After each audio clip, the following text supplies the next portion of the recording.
Alhamdulillahi hamdan wafiyan li ni'amih mukafi'an li mazidi alladzi bayyana lana dinana wa atamma alaina ni'amahu zahiratan wa batinah.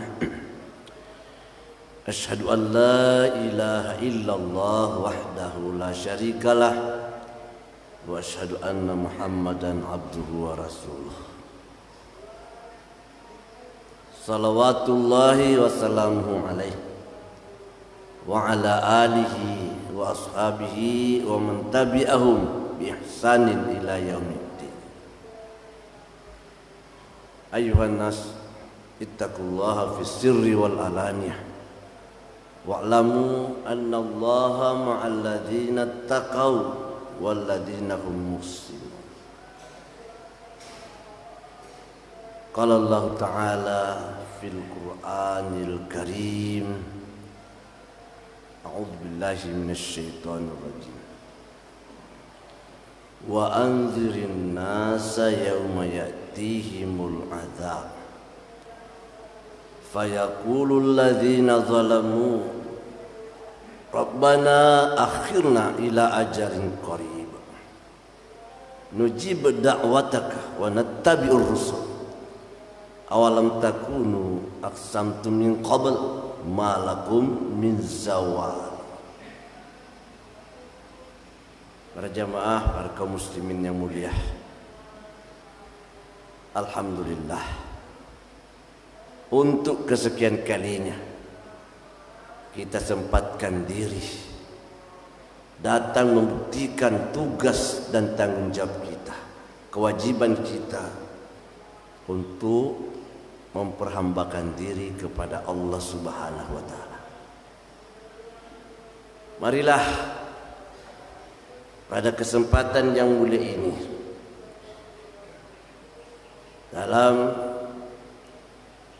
menyampaikan, mengingatkan khutbah kita di hari Jumat yang mulia ini,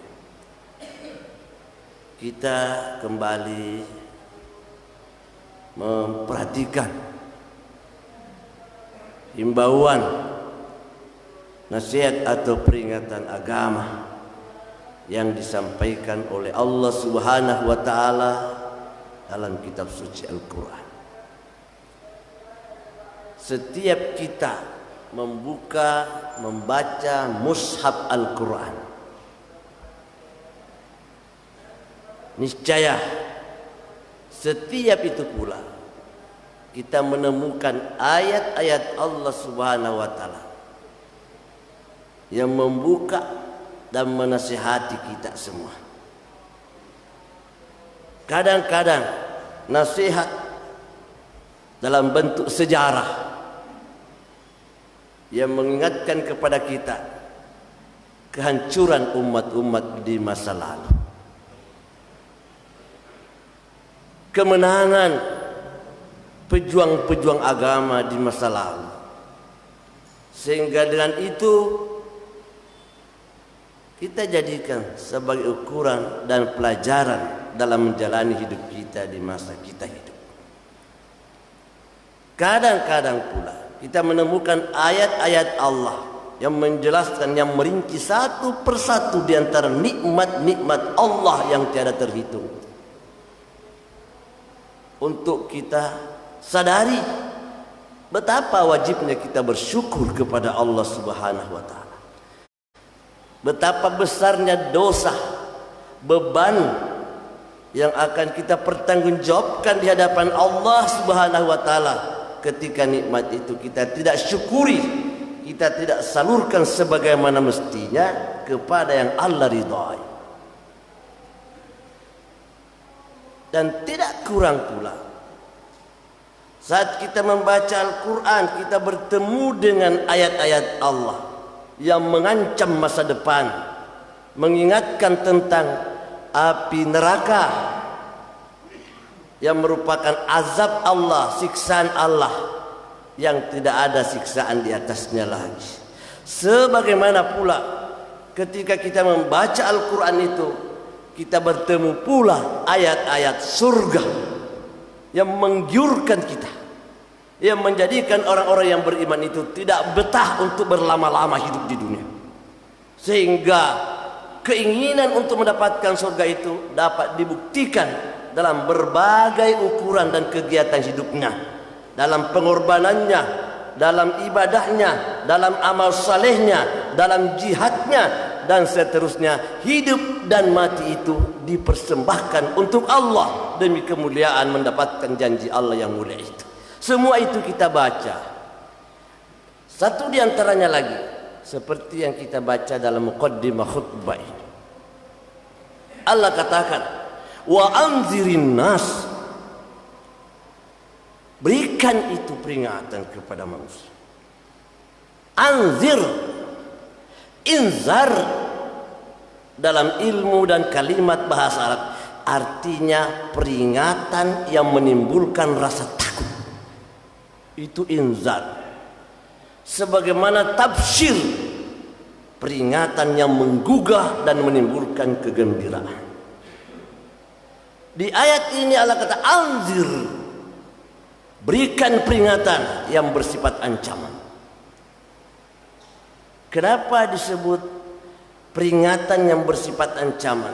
Karena setelah ayat atau setelah kalimat itu Allah membayangkan suasana ketika azab Allah itu datang menimpa. Peringati manusia itu Muhammad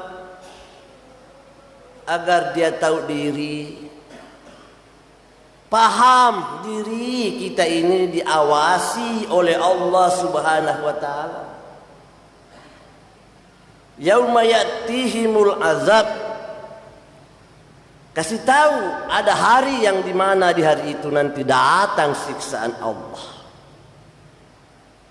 Ada saatnya kalian akan kehabisan daya, kalian akan kehabisan alasan. Ada saatnya kita akan menggigit jari-jari ini sebagai tanda atau bukti penyesalan. Hal itu diingatkan Allah sebelum kita terlambat. Ingat kata Allah, ada hari datang siksaanku. Kalau namanya siksaan, tentu berat. Siksaan ini dari mana? Dari Allah Subhanahu wa taala. Bermula dari penyimpangan dan penyelewengan kita hidup. Fayaqulul ladzina zalamu, lalu orang zalim itu nanti akan berkata, orang zalim kata Allah, zalim, kita harus lihat bagaimana yang dimaksud dengan zalim. Bagaimana sepak terjangnya manusia zalim itu. Ada orang yang zalim terhadap dirinya, ada orang yang zalim terhadap orang lain. Zalim menurut Al-Quran puncak dari segala bentuk kezaliman. Ia membesarkan dan mengagungkan sesuatu lebih daripada mengagungkan dan membesarkan Allah Subhanahu wa taala. Itu kezaliman. Sehingga ada ayat yang secara langsung mengatakan inna syirka la zulmun azim. Sungguh kemusyrikan itu adalah kezaliman yang sangat besar. Allah katakan seperti itu karena sesuatu yang terlalu tidak pantas kita menghargai dan mengangkat-angkat sesuatu lebih daripada mengangkat dan menghargai kebesaran Allah Subhanahu wa taala.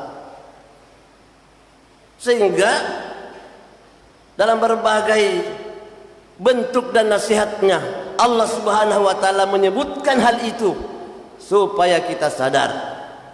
Kalau nanti terjadi yaqulul ladzina zalamu, orang zalim itu akan berkata, Rabbana, wahai Tuhan kami, akhirna ila ajalin qarib.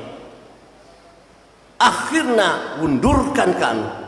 Kasih tempo dulu Tuhan. Jangan sekarang ya Allah. Ila ajalin qarib, ke masa yang dekat saja. Kasih waktu. Tidak usah terlalu lama-lama ya Allah. Ada orang yang minta di akhirat sekedar minta kembali berkata astagfirullahalazim. Ada orang yang minta di akhirat sekedar minta untuk datang memberi minum orang yang kehausan. Ada orang yang datang ke dunia minta untuk sekedar datang menginjakkan kaki di masjid. Ada orang yang datang ke dunia sekedar minta, ya Allah kasih waktu sedikit untuk sekedar saya baca-baca Quran itu, entah sekali entah dua kali. Semua itu terjadi sebagai bukti penyesalan. Ada orang yang berkata kepada Allah, ya Allah arinal ladzaini minal jinni wal insi. Tunjukkan dua kelompok hamba-Mu dari kelompok jin atau dari kelompok manusia. Adallana, yang telah menyesatkan kami ini. Naj'aluha tahta aqdamina, supaya kami letakkan dia di bawah telapak kaki kami. Saya mau injak-injak Tuhan.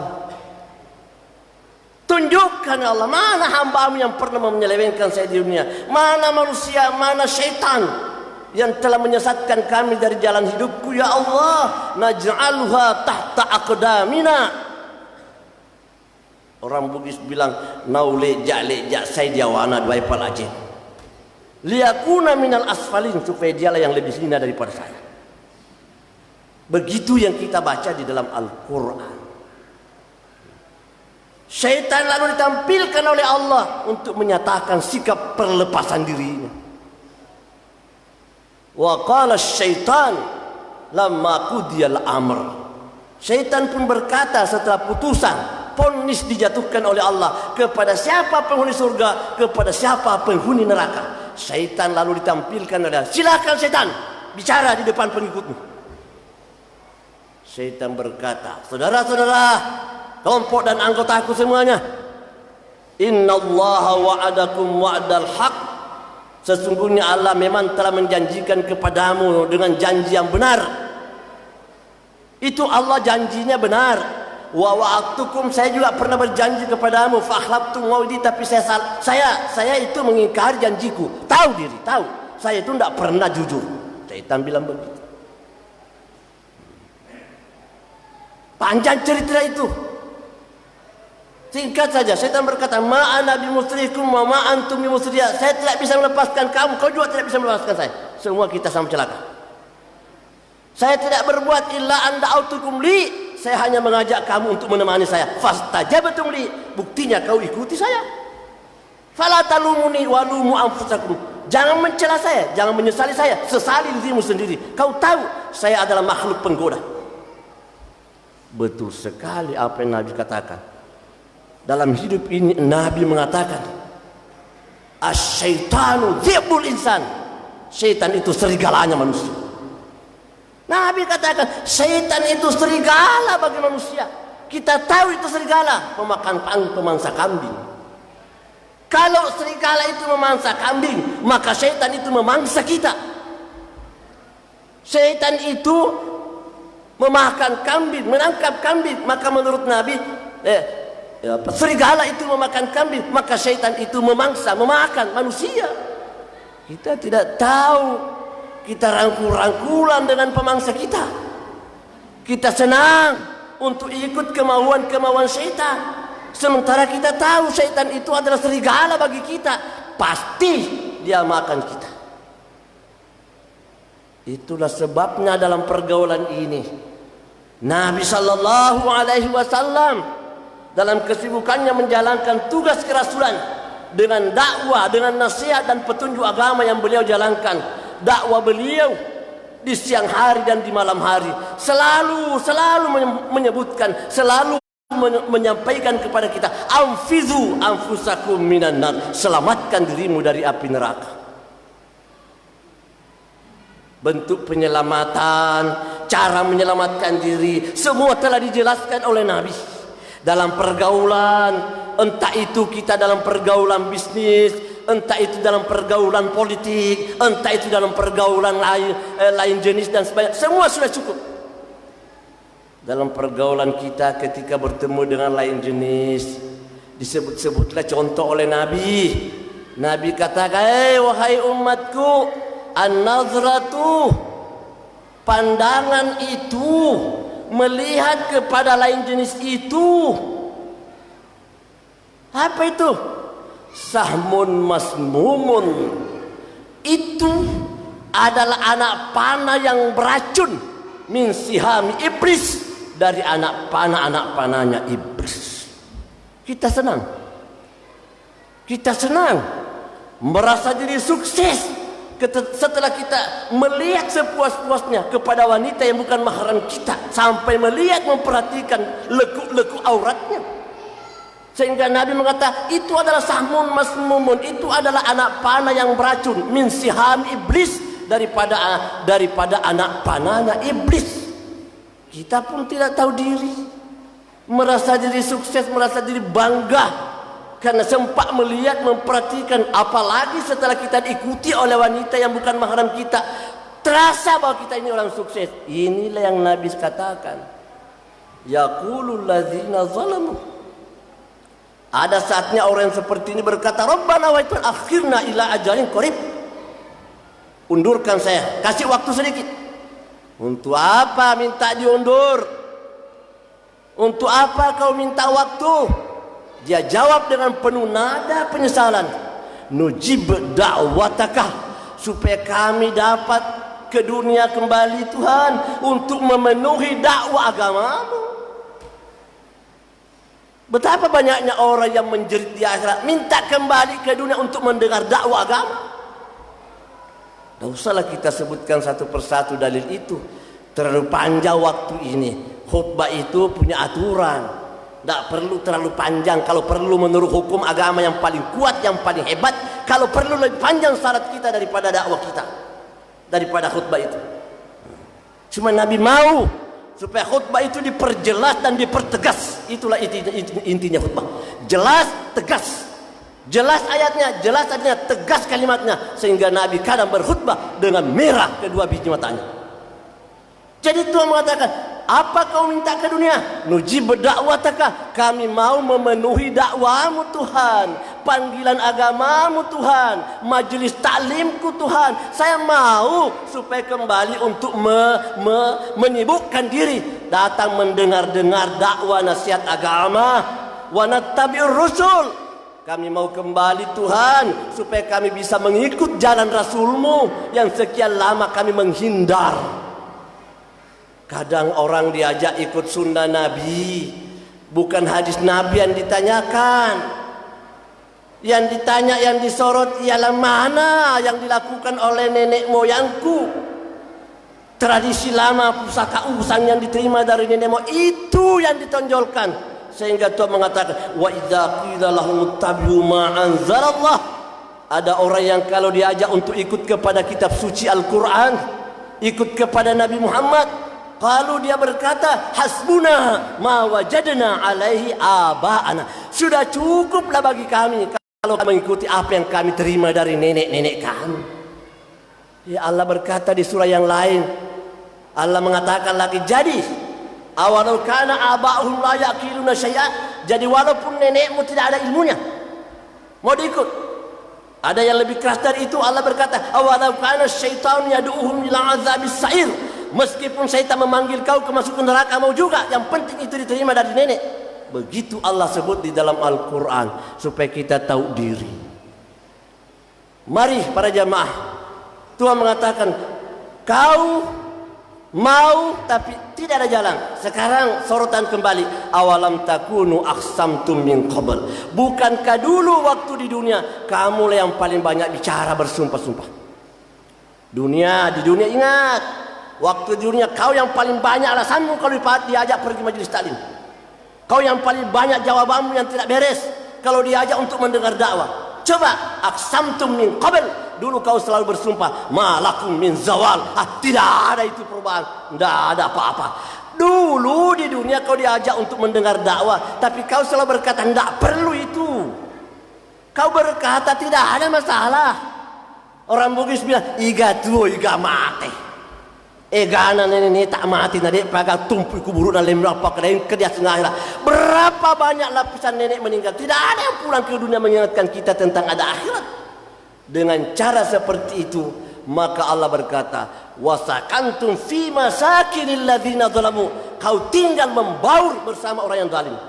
Ya tonor jama-jamamu, si lelu si gaul pada orang-orang zalim, kau hidup bersama orang yang kotor. Wa tabayyana lakum kaifa fa'alna bihim, padahal saya sudah jelaskan kepada kamu bagaimana perbuatan saya kalau orang berlaku zalim. Bagaimana?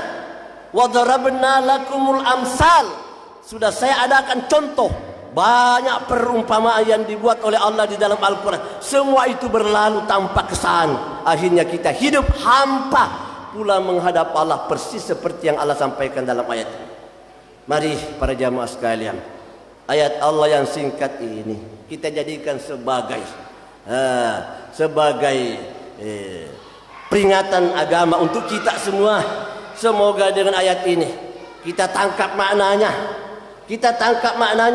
Kita jadikan dia sebagai cahaya dalam kehidupan kita, sebagai rambu-rambu dalam kehidupan dan perjalanan kita, untuk tidak terlibat kepada hal-hal yang merugikan kita. Sebab dengan sendirinya apa yang Allah katakan itu adalah benar. Inna wa'dallahi haq, sungguh janji Allah itu adalah benar. Fala tagurrannakumul hayatud dunya, jangan kamu mau digoncangkan oleh kehidupan dunia. Wala yagurrannakum billahil gharur, jangan kau mau digoncangkan dalam urusan agama Allah oleh syaitan yang memang selalu menggoncangkan kehidupan kita. Mudah-mudahan Allah berkenaan dengan ridhonya memberikan hidayah kepada kita yang sempat membaca dan mendengarkan ayatnya itu. Mudah-mudahan Allah memberikan keimanan ini kepada kita, sehingga kita berkata, ya Allah ahyini alal iman, hidupkan saya dalam keimanan, wa tawaffani alal Islam, matikan saya Tuhan betul-betul di atas keislaman yang benar. Demikian nasihat ini yang kita ingatkan, kita serukan. Mudah-mudahan sekali lagi menjadikan kita bisa akan lebih dekat kepada Allah, lebih cepat bertaubat, lebih cepat beramal saleh, lebih cepat menyesal, dan semoga Allah menjadikan kita sebagai hamba mengakhiri hidup kita dengan kalimat la ilaha illallah sebagai jaminan dari Nabi. Man kana akhiru kalamihi la ilaha illallah, siapa yang akhir ucapannya di dunia la ilaha illallah, dakhalal jannah, pastikan dia masuk surga. Tapi tidak mungkin kalimat la ilaha illallah itu akan berakhir di ucapan kita kalau tidak melalui fase-fase latihan-latihan dan pembelajaran yang setiap saat kita harus pelajari di dalam agama kita. Demikian nasihat ini. Barakallahu li wa lakum fil Qur'anil Karim, wa nafa'ani wa iyyakum bima fihi minal ayat wa dzikril hakim, wa taqabbal minni wa minkum tilawatahu innahu huwas samiul alim.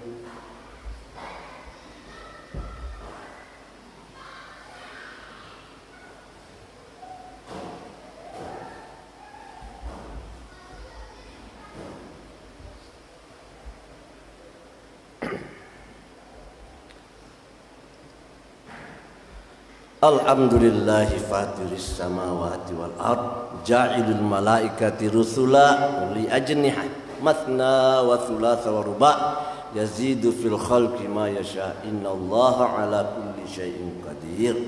Asyhadu an la ilaha illallah wahdahu la syarika lah, syahadatan tunji qailaha min azabin nar, wa asyhadu anna Muhammadan abduhu wa rasuluh, syahadatan yakunu sahibuha fi hirsin harid.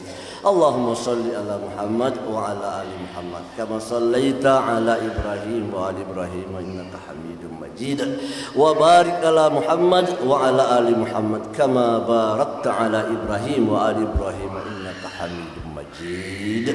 Allahumma ighfir lil muslimina wal muslimat wal mu'minina wal mu'minat al ahya'i minhum wal amwat innaka sami'un qaribun mujibud da'wat wa qadil hajat. Allahumma arinal haqqa haqqan warzuqna ittiba'ah wa arinal batila batila warzuqna ijtinabah. Allahumma ansur man nasara ad-din wa khzul man hazala ad-din. Rabbana atmim lana nurana waghfir lana innaka ala kulli syai'in qadir. Rabbana la taj'alna fitnatan lil qaumil zalimin wa najjina bi rahmatika minal qaumil kafirin. Rabbana afriq alaina sabra wa thabbit tsabbit aqdamana wansurna 'alal qaumil kafirin. Rabbana la tuzigh qulubana ba'da idh hadaitana wa hab lana min ladunka rahmah innaka antal wahhab. Rabbana atina fid dunya hasanah wa fil akhirati hasanah wa qina adzabannar. Assalamualaikum warahmatullahi wabarakatuh.